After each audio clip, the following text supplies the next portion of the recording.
Y ¿qué tal, chicos? Buenas tardes. Bueno, vamos a continuar con la materia de estudios sociales. A ver, déjenme ubicarme en la materia.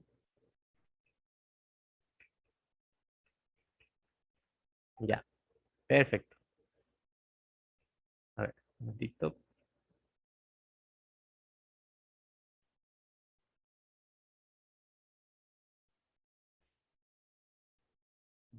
Para acá, agregar a los compañeros que faltan. Y listo. Bueno, recordemos que clases anteriores nosotros estuvimos viendo acerca de diferentes culturas. Y la anterior, que quedó inconclusa, fue acerca de la cultura egipcia. Ya nos habíamos quedado en los avances o los aportes que estos habían tenido, específicamente en su cultura. Vimos su escritura y en este caso falta por ver lo que es la matemática, la astronomía y la medicina, los grandes aportes que estos han dado. A ver.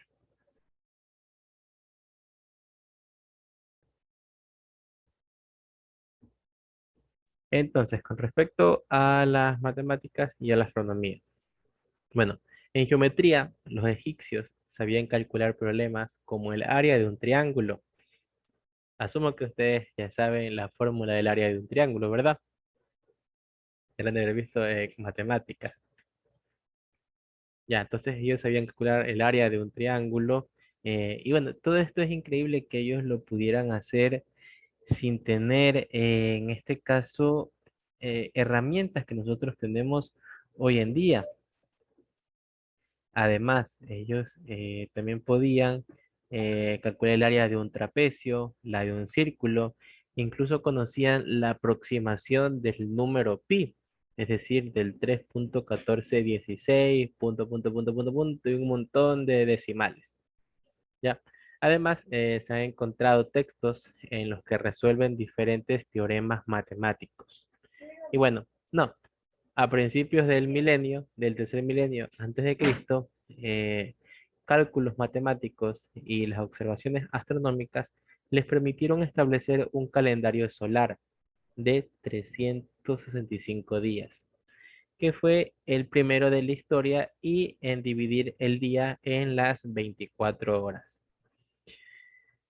La medicina, las técnicas de, en este caso, la momificación, les proporcionaron conocimientos de anatomía. De hecho, sus cirujanos y dentistas trabajaron con una habilidad y no, en este caso, que no consiguieron en el mundo occidental hasta, en este caso, finales del siglo XIX. También en lo que es farmacia, desarrollaron métodos como lo que es la inhalaciones de productos aromáticos contra la tos y en la composición de sus medicinas aparecían sustancias que actualmente se emplean en la medicina. En los papiros se recogen tratamientos contra las enfermedades respiratorias y digestivas del oído y de los huesos. Es bastante interesante analizar los avances tecnológicos y los avances científicos y educativos de culturas anteriores, puesto que ellos sin tener un conocimiento tan teórico o más que todo teórico, experimental, ellos ya sabían cómo funcionaban sus hojas, sabían cómo funcionaban, en este caso, sus medidas, lo que les rodeaba. Y es interesante ver que ellos podían conseguir ciertas de estas cosas. Además, ahora, pasando al ámbito tecnológico, en la navegación, este fue el sistema de transporte predilecto de los egipcios, pues el Nilo les permitía viajar a las principales ciudades del reino. También se comunicaban por ríos, con oasis y ciudades menores. La navegación marítima se desarrolló para el comercio y la guerra. Construyeron barcos de vela y de remo. La alquimia, la famosa alquimia, toma en cuenta a los que los egipcios distinguían minerales como el oro, la plata, la aleación de plata, bronce, cobre, hierro, plomo y de esmeraldas. Además de que prepararon multitud de productos como jabón, sales aromáticas, pastas cerámicas, tintes, medicamentos y lo que son los venenos. En el arte tenemos que las creencias religiosas de ultratumba, el empleo de la piedra como material de construcción, la pintura y la escultura en relieve, así como los abundantes jeroglíficos han permitido conocer el detalle del arte y la historia del antiguo Egipto. Con su arquitectura, tenemos que los edificios tienen tamaños colosales y generalmente son templos y tumbas. Las pirámides son las estructuras o las construcciones más emblemáticas de los egipcios. Cuando uno dice la palabra egipcio, lo primero que por lo general se le viene a la mente a las personas con respecto a la construcción son las pirámides. La escultura, por otro lado, se realizaban sobre piedra, madera o también en muchos casos sobre bronce. Representaban a dioses, faraones, personajes de la corte y también a los animales divinizados.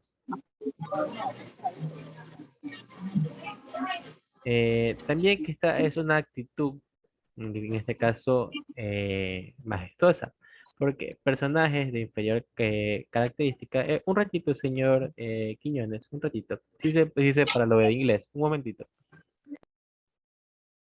Ya, en este caso, como les mencionaba, existían personajes de inferior categoría que representaban en actitud más natural y también hacían figurillas de escenas cotidianas de los soldados, también de los artesanos, ¿verdad? Y bueno, hablando ya netamente con respecto a lo que es la pintura, se utilizaban para decorar templos y también para decorar lo que eran las tumbas. Además que emplearon la técnica del fresco diluyendo pigmentos de distintos colores y también principalmente que a los personajes relevantes se los pintaban en mayor tamaño que al resto. A ver, un ratito, un momento. Ya. Además que las figuras se dibujaban de perfil y también quedaban de frente al tronco. Los ojos y los colores no se degradaban de ningún modo. Ya, ahora hablando netamente de la religión egipcia con respecto a su culto divino.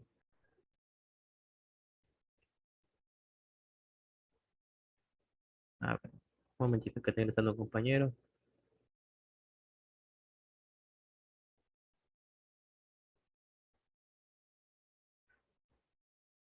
Ya, en este caso los egipcios eran politeístas. Existían algunos dioses comunes a todo el territorio como Horus, Isis, Osiris o Amón-Ra, pero cada región, ciudad o pueblo tenía su propio dios. La mayoría de los dioses tenían cuerpo humano y cabeza de animal, siendo que a partir de ellos se elaboraron mitos o leyendas que explicaban el mundo y los fenómenos naturales que en este caso no comprendían. El faraón era un dios viviente que garantizaba la armonía en la tierra, y para ello era necesario ofrecerle culto con una serie de rituales. Siguiendo el mito de Osiris, el faraón iniciaba su reinado como la encarnación de Horus y al morir se convertía en Osiris para reinar en el mundo de los muertos. También se lo representaba como Ra, el dios del sol que otorga la vida. El templo era considerado un hogar, era el hogar de Dios y solo podían acceder a él el faraón y los sacerdotes. En las estaciones oscuras del inferior, los sacerdotes llevaban a cabo lo que eran...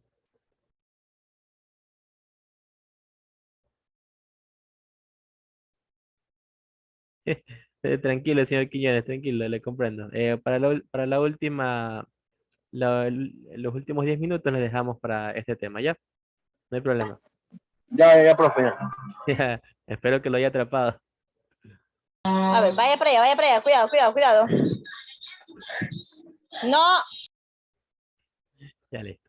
Bueno, como les decía, cuando había lo que eran las lunas más que todo, estos ofrecían cultos, ¿verdad?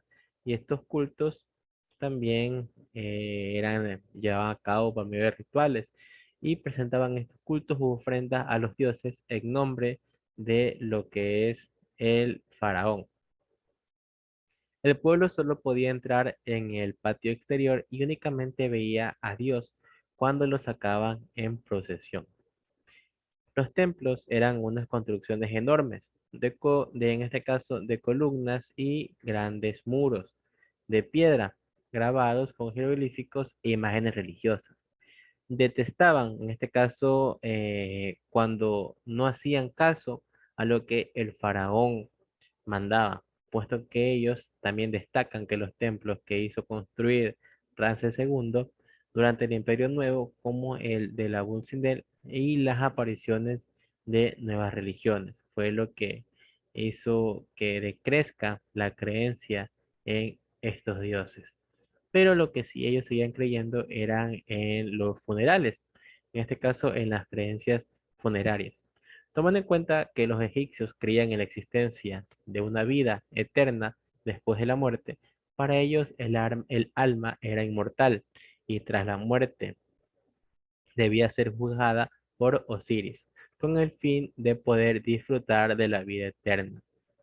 Para superar el juicio con éxito, debían obrar bien en vida, pero también era en este caso imprescindible conservar el cuerpo intacto. Por eso llevaron a cabo la momificación de los cuerpos y construyeron grandes edificios para proteger estas momias. Con el cuerpo se enterraba también lo que era la comida y los útiles necesarios para la vida en el más allá. Había también distintos tipos de momificación. Según las posibilidades económicas, los cuerpos mejor embalsamados eran los de las familias reales y nobles. En cambio, los de la mayoría del pueblo simplemente se depositaban en sal. Las tumbas que se han conservado corresponden a los miembros de familias reales y nobles, pues la mayoría del pueblo egipcio era enterrado directamente en la arena del desierto. Ahora vamos a ver cómo era el rol de la mujer en el Antiguo Oriente. Sabemos que en las civilizaciones antiguas la mujer tuvo un rol positivo, limitado a la procreación, con algunas excepciones, dependiendo de la edad, la época y sobre todo de la clase social. Lo que no le impidió, sin embargo, haber tenido una central importancia en la familia, en la comunidad y en el caso de Egipto, en el gobierno mismo. Aun cuando los hombres y las instituciones consideraban a las mujeres sujetos positivos, estas tuvieron un rol fundamental en la producción y en la transmisión de la cultura, siendo que a través de la educación de los hijos y de los oficios, también los oficios manuales. Ahora, del antiguo Oriente a la actualidad, aun cuando en la actualidad la mujer todavía se enfrenta a los obstáculos de una sociedad patriarcal en la que la violencia de género, las desigualdades laborales y los prejuicios machistas siguen presentes, si se compara con las antiguas civilizaciones orientales, la situación actual es mucho, mucho por lejos más favorable para ellas. Por ejemplo, hoy en día la mujer como tal puede cumplir diversos roles que antes solo estaban destinados para los varones. Aunque las cuotas de participación, en este caso las plazas de trabajo, siguen siendo desfavorables para las mujeres, es cada vez más común la incursión de ellas en la política, en el mundo empresarial, en las academias, en la cultura, etcétera. Se supera paulatinamente la visión antigua de la función exclusivamente doméstica a la cual se tenía recluida, apresada a la mujer. No obstante, existen sociedades en las que las tasas de femicidio y violencia de género siguen siendo muy elevadas, así como en los países en los que las leyes prohíben expresamente la incursión de la mujer en lo que es la vida política y en donde hasta se acepta como normal el maltrato físico, las lapidaciones y la mutilación genital, como sucede en algunos países de África y de Oriente Medio. Ahora, Mesopotamia. Tenemos que las leyes de Mesopotamia establecieron una representación jurídica de la mujer por parte de su padre y su esposo, pero al mismo tiempo la sumisión y la inferioridad de las féminas ante los varones. Esta desigualdad estaba legalizada en los castigos que se establecían para poder, por parte de la pareja, en caso de la violencia física. La mujer recibía castigos proporcionales y las agresiones que se infringían mientras el hombre era menos severo. Por otra parte, una vez cansados, la ley permitió al hombre cometer algunas formas de violencia física, entre ellos recortarle lo que eran las orejas. Sin embargo, como en otras sociedades antiguas, la figura maternal y la procreación fueron protegidas por el Código del Hammurabi, que en otros casos, ante casos de divorcio, en favor de la mujer.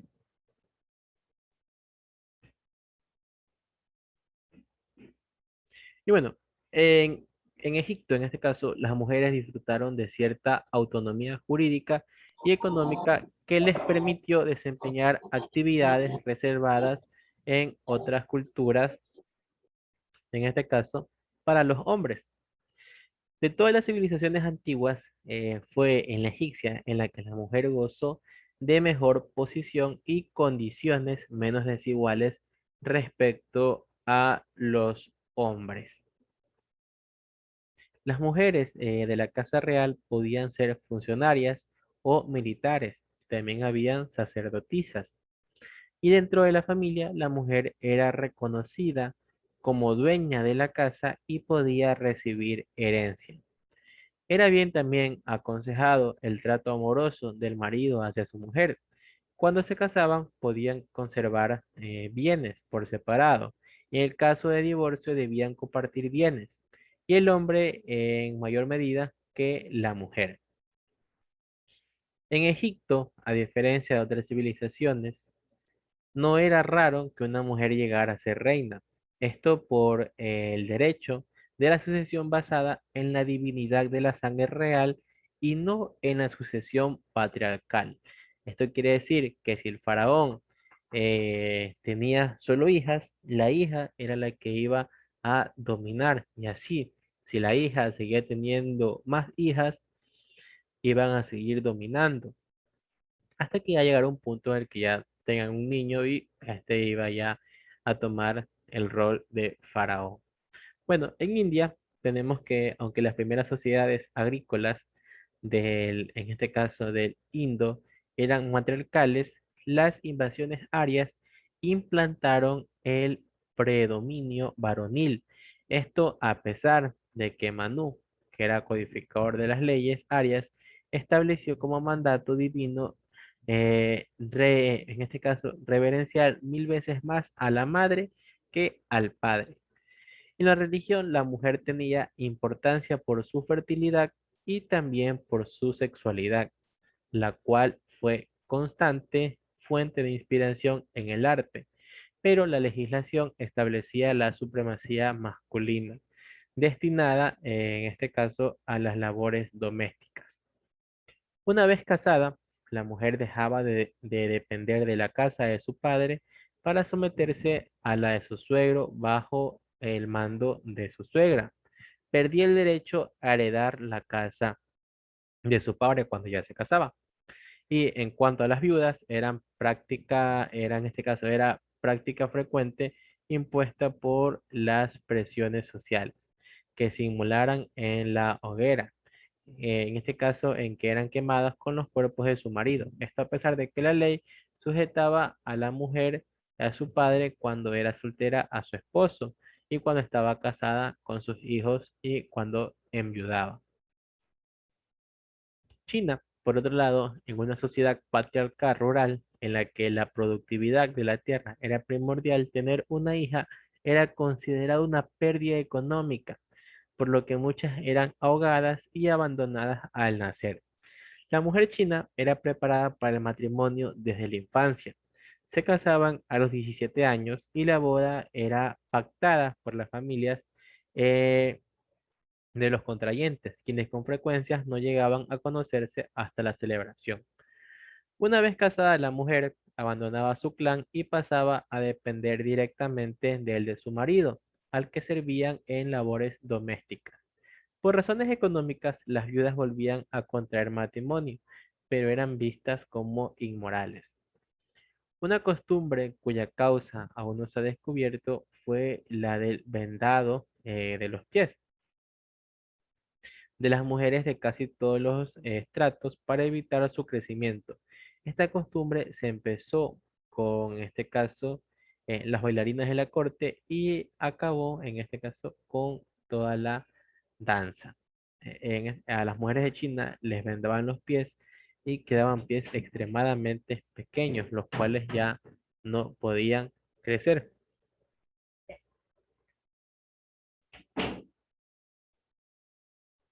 Ya, ahora vamos a ver acerca de el origen de Grecia. Tenemos que los antecedentes de la antigua Grecia se sitúan territorialmente en la isla de Creta, en la península del Peloponeso, en el extremo sur de la península balcánica, donde se desarrollaron dos civilizaciones ricas y prósperas, la civilización cretense y la civilización micénica. La civilización cretense en la isla de Creta, entre los años 2600 a.C. y 1450 a.C., floreció la civilización cretense o minoica. La base económica de los cretenses era la agricultura y la ganadería. También impulsaron un comercio marítimo muy activo con otros pueblos del Mediterráneo. Gracias a su importante flota, intercambiaban productos agrícolas y manufacturas artísticas, principalmente por los metales. De esta civilización se conservan restos grandes de palacios, como los cenosos o el de Festos, que eran la residencia del príncipe que gobernaba lo que era la ciudad. Las paredes de estos palacios estaban decoradas con pinturas al fresco que representaban escenas, animales y vegetales muy utilizados. También se han hallado restos de lo que era la cerámica pintada. Los cretenses, perdón, tenían un sistema de escritura pictográfica que posteriormente se fue simplificando y originó los sistemas de escritura conocidos como lineal A y lo del lineal B. Ahora, la civilización micénica, tenemos que hace aproximadamente el año 2000 a.C., se produjo una violenta invasión de los pueblos aqueos, procedente de la actual Ucrania, que se asentaron en la península del Peloponeso bajo el dominio de este pueblo hacia el año de 1600 a.C., surgió la civilización micénica. Los aqueos construyeron ciudades amuralladas situadas en lo alto de colinas. Una de las ciudades más importantes fue Micenas, que da su nombre a la civilización y ejerció un cierto control sobre otras ciudades, como Tirinto o Pilos. La sociedad micénica estaba dirigida por la nobleza guerrera que usaban armas de bronce y veloces carros de guerra tirados por caballos. Su base económica era la agricultura y la ganadería. También comerciaron en el mar Egeo y fundaron colonias en Asia Menor y llegaron hasta la península itálica. Tras dominar Creta, adoptaron algunos elementos de la cultura cretense, como la escritura, desarrollaron el sistema lineal B y la técnica de pintura al fresco. Su lengua era el griego. La civilización llegó a su fin hacia el año de 1150 a.C. a causa de la invasión de los dorios, que era un pueblo presente del norte, y la lengua griega era utilizaba armas, en este caso, de hierro. Vamos a ver el último tema, que es acerca de el origen de las polis. La civilización griega nació en las riberas de los mares Egeo y Jónico, en la península balcánica, una zona montañosa con escasas tierras cultivables, costas recortadas y numerosas islas. Este marco geográfico favoreció la formación de una civilización organizada en ciudades independientes, llamadas polis. La sequedad del clima influyó en que fuera también una civilización volcada hacia el Mediterráneo. Los griegos fueron hábiles marineros y comerciantes que fundaron ciudades en las orillas de este mar que buscaban los productos que no podían obtener de su tierra. Pero, ¿cómo eran en sí las polis? Las polis eran ciudades-estados independientes y cada uno tenía un gobierno de leyes, tenía un gobierno, tenían leyes, tenían ejército, flota y moneda propia. Y surgieron a partir del año 800 antes de Cristo, en la denominada época arcaica. Las polis estaban formadas por un núcleo urbano, campos de cultivo pequeño y aldeas de zonas de pasto. El núcleo urbano de las polis, a su vez tenía dos zonas diferenciadas. En la parte baja, el termo o un gran plaza, el ágora, se situaban las viviendas y los comercios en la parte alta. En el interior del recinto amurallado, los acrópolis, que se encontraban los templos y los principales edificios. Aunque las polis eran independientes y también rivalizaron entre sí, los habitantes de todas ellas tenían un sentimiento común, en el cual los griegos se consideraban miembros de una misma cultura, porque compartían lengua y también compartían lo que era religión y las costumbres de un mismo espacio geográfico. Ya, y bueno, lo vamos a dejar hasta aquí porque ya se va a terminar lo que es el tiempo. A ver, entonces déjeme tomar la lista.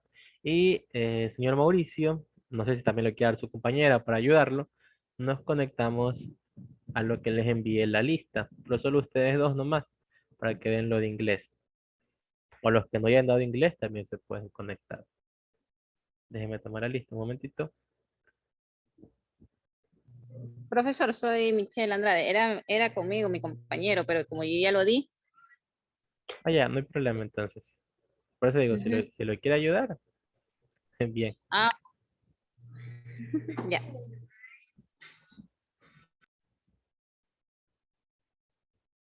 A ver, ya estoy enviando una y ahí envío la otra. Así que listo, chicos, los demás nos vemos la próxima semana. Que tengan un buen inicio de semana y Dios mediante nos vemos la próxima. Pasen bien, Bueno, profe, cuídense. Dios les bendiga, cuídense Gracias, mucho. profe. Dios lo bendiga. Muchas Chao, profe. gracias, cuídense. Bendiciones. Recuerden Chao, usar profe. mascarilla. Gracias. Gracias, gracias, gracias. Cuídense, Ya, profe. chicos. Próxima semana. Hasta la próxima. Nos vemos, profe, nos vemos, Dios mediante. Nos vemos, Dios mediante. Cuídense. Amén, amén.